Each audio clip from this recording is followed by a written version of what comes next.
Kisah Imam Syafi'i dan putri Imam Hambali. Abu Abdillah, Muhammad bin Idris, Asy-Syafi'i, Al-Muttalibi, Al-Qurasyi, atau biasa dikenal dengan sebutan Imam Syafi'i, adalah seorang mufti besar Sunni Islam, dan juga pendiri mazhab Syafi'i.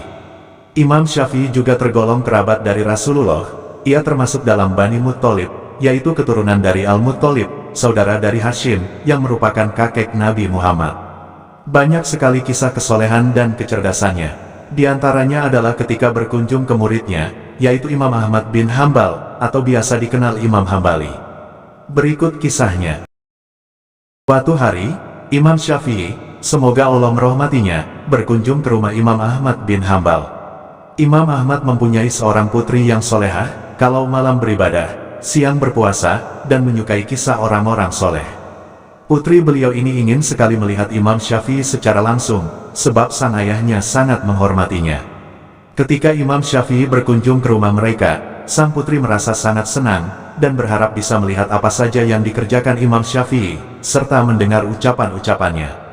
Setelah selesai makan malam bersama, Imam Ahmad menuju tempat sholat, untuk melakukan sholat dan zikir, sementara Imam Syafi'i tiduran terlentang, sedangkan sang putri selalu mengawasi Imam Syafi'i sampai fajar.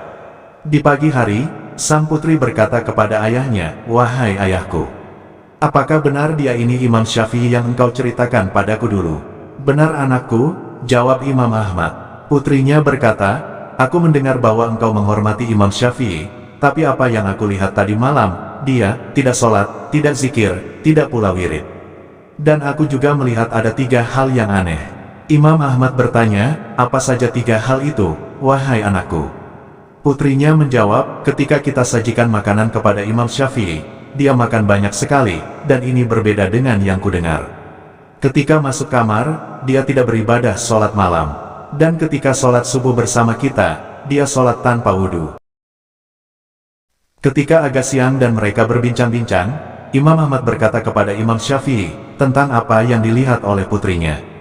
Lalu Imam Syafi'i, semoga Allah merahmatinya, berkata, "Wahai Aba Muhammad, aku memang semalam banyak makan, karena aku tahu, bahwa makananmu adalah halal, dan engkau adalah orang mulia, sedangkan makanan orang mulia adalah obat, kalau makanan orang bakil adalah penyakit, jadi, aku makan bukan untuk kenyang, tapi untuk berobat dengan makananmu.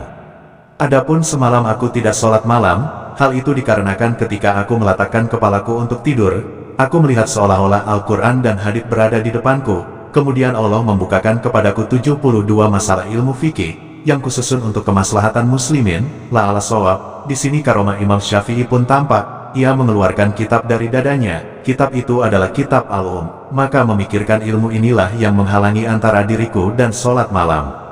Adapun ketika sholat subuh bersama kalian aku tidak wudhu, maka demi Allah, tidaklah kedua mataku tertidur, hingga aku butuh memperbaharui wudhu. Semalam suntuk aku terjaga, jadi aku sholat subuh bersama kalian dengan wudhu sholat isya. Kemudian Imam Syafi'i berpamitan dan pulang. Imam Ahmad berkata kepada putrinya, yang dikerjakan oleh Imam Syafi'i semalam dalam keadaan tiduran, itu lebih utama daripada apa yang kukerjakan sambil sholat malam. Sumber, Kitab Za'adul Murabbiyin, juga tertera dalam kitab Al-Bujairami Al-Khatib. Semoga kita bisa mendapatkan taufik dan hidayah, untuk bisa mengikuti jejak langkah orang-orang soleh. Amin. Wallahu a'lam bishawab.